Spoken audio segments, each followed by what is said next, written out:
Hi friends, welcome back to my channel. ಇವತ್ತು ನಾವು vegetable Bombay ಸಾಗು ಮಾಡೋಣ. ಇದು ಇಡ್ಲಿಗೆ, ಚಪಾತಿಗೆ, ದೋಸೆಗೆ ಎಲ್ಲದಕ್ಕೂ ಸೂಪರಾಗಿರ್ತದೆ. ಒಂದು ಸಲ ಮಾಡ್ಕೊಂಡು ತಿನ್ನಿ, ಬಾಯಿ ಚಪ್ಪರಿಸ್ಕೊಂಡು ತಿಂತೀರಾ. ಬನ್ನಿ ರುಚಿಕರವಾದ ವೆಜಿಟೇಬಲ್ ಬಾಂಬೆ ಸಾಗುನ ಯಾವ ರೀತಿ ಮಾಡೋದಂತ ನೋಡ್ಕೊಂಬರೋಣ. ಮೊದಲಿಗೆ ಒಂದು ಕಡಾಯಿ ಇಕ್ಕಿ ಅದಕ್ಕೆ ಸ್ವಲ್ಪ ಎಣ್ಣೆ ಸೇರಿಸ್ಕೊಳ್ಳಿ. ಎಣ್ಣೆ ಚೆನ್ನಾಗಿ ಬಿಸಿ ಆದಮೇಲೆ ಸ್ವಲ್ಪ ಸಾಸಿವೆ, ಸ್ವಲ್ಪ ಜೀರಿಗೆನ ಸೇರಿಸ್ಕೊಳ್ಳಿ. ನೋಡಿ, ಸಾಸಿವೆ ಜೀರಿಗೆ ಎಲ್ಲ ಚಟಪಟ ಅಂದಮೇಲೆ ಉದ್ದಿನಬೇಳೆ, ಕಡಲೆಬೇಳೆ ಸೇರಿಸ್ಕೊಳ್ಳಿ.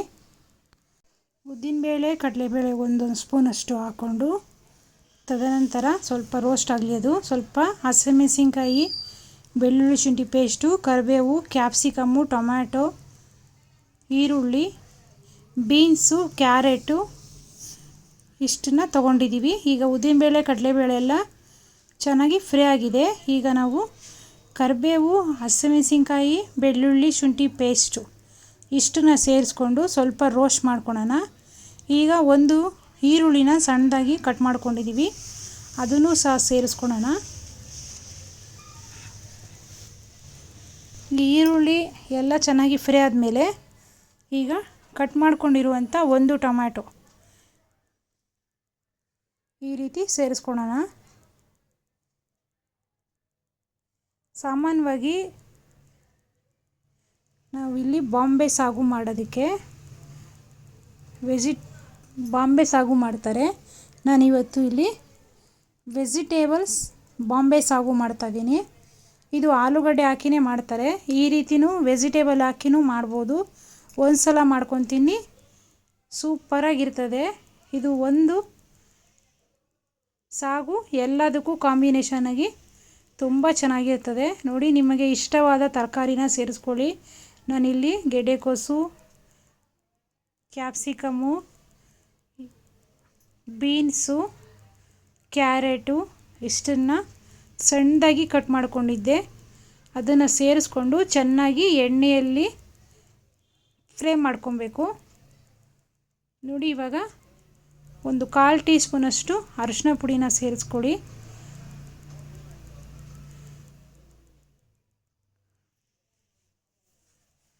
ಬಾಂಬೆ ಸಾಗು ಅಂದಮೇಲೆ ಕಲರಾಗಿ ಇರಬೇಕಲ್ವ, ಅದಕ್ಕೋಸ್ಕರ ಸ್ವಲ್ಪ ಅರಿಶಿನ ಪುಡಿ ಹಾಕಿ ಸ್ವಲ್ಪ ಎಣ್ಣೆಯಲ್ಲೇ ಹುರ್ಕೊಬೇಕು ಈ ರೀತಿಯಾಗಿ. ಈಗ ನೋಡಿ, ಹೈ ಫ್ಲೇಮಲ್ಲೇ ಇಟ್ಕೊಳ್ಳಿ, ಬೇಗ ಸಾಫ್ಟ್ ಆಗಬೇಕು ತರಕಾರಿ. ಅದಕ್ಕೋಸ್ಕರ ಹೈ ಫ್ಲೇಮಲ್ಲೇ ಇಟ್ಕೊಬೇಕು ನಾವಿಲ್ಲಿ. ನೋಡಿ, ಇವಾಗ ಇನ್ನೊಂದು ಸ್ವಲ್ಪ ಚೆನ್ನಾಗಿ ಮಿಕ್ಸ್ ಮಾಡ್ಕೊಳೋಣ. ಇದು ಇಡ್ಲಿಗೆ, ಚಪಾತಿಗೆ, ಪೂರಿಗೆ ಎಲ್ಲದಕ್ಕೂ ಸೂಪರಾಗಿರ್ತದೆ. ಒಂದು ಸಲ ಮಾಡ್ಕೊತೀನಿ, ಬಾಯಿ ಚಪ್ಪರಿಸ್ಕೊಂಡು ತಿಂತೀರಾ. ಮಕ್ಳಿಗಂತೂ ಭಾಳ ಇಷ್ಟಪಟ್ಟು ತಿಂತಾರೆ ಇದನ್ನು. ಒಂದೇ ಥರದ್ದು ತಿಂದು ತಿಂದು ಬೇಜಾರಾಗಿರ್ತದೆ. ಸಾಂಬಾರು ತಿಂದು ಇಡ್ಲಿಗೆಲ್ಲ ಈ ರೀತಿ ಡಿಫ್ರೆಂಟಾಗಿರೋದು ಮಾಡ್ಕೊಂಡು ತಿನ್ನಿ, ತುಂಬ ಟೇಸ್ಟಿಯಾಗಿರ್ತದೆ. ಮಕ್ಕಳಿಗೆ ವೆಜಿಟೇಬಲ್ ಕೊಟ್ಟಂಗೂ ಆಗುತ್ತದೆ,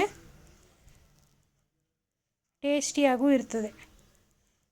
ನೋಡಿ, ಇವಾಗ ಸ್ವಲ್ಪ ಸಾಫ್ಟಾಗಿ ಬರ್ತಾಯಿದೆ. ನೋಡಿ, ವೆಜಿಟೇಬಲೆಲ್ಲ ಕ್ಲೀನಾಗಿ ಸಾಫ್ಟ್ ಆಗಬೇಕು.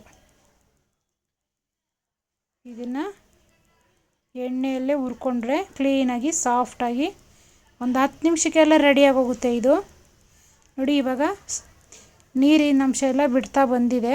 ಈಗ ಒಂದು ಸ್ವಲ್ಪ ನೀರು ಹಾಕ್ಕೊಂಡು ಬೇಯಿಸ್ಕೊಳ್ಳೋಣ. ಒಂದು ಲೋಟದಷ್ಟು ನೀರನ್ನ ಸೇರಿಸ್ಕೊಂಡು ಒಂದು 1/4 ಲೀಟ್ರಷ್ಟು ನೀರನ್ನ ಸೇರಿಸ್ಕೊಂಡು ನಾವು ಹೈ ಫ್ಲೇಮಲ್ಲೇ ಇಟ್ಕೊಂಡು ಚೆನ್ನಾಗಿ ಈ ವೆಜಿಟೇಬಲ್ ಎಲ್ಲ ಬೇಯಬೇಕು. ಅದರಲ್ಲಿ ಇರೋ ಅಂಶ ಎಲ್ಲ ಆ ನೀರಲ್ಲಿ ಹೊಂದ್ಕೊಬೇಕು. ಆಗಲೇ ವೆಜಿಟೇಬಲ್ ಸಾಗು ಟೇಸ್ಟಿಯಾಗಿ ಬರೋದು.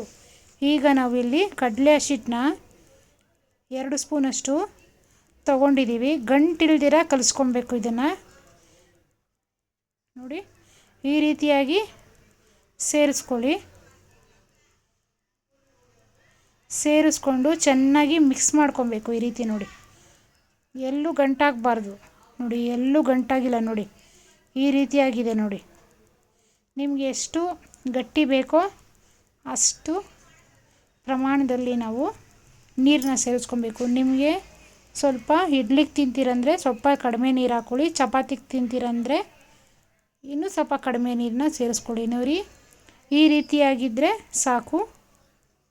ನೋಡಿ ಬಿಸಿ ಬಿಸಿಯಾದ ರುಚಿಕರವಾದ ವೆಜಿಟೇಬಲ್ ಸಾಗು. ಇದು ಇಡ್ಲಿಗೆ ಚಪಾತಿಗೆ ಎಲ್ಲ ಸೂಪರಾಗಿರ್ತದೆ. ಒಂದು ಸಲ ಮಾಡ್ಕೊಂಡು ತಿನ್ನಿ, ಮತ್ತೆ ಮಾಡ್ಕೊಂಡು ತಿಂತೀರಾ. Thank you for watching this video.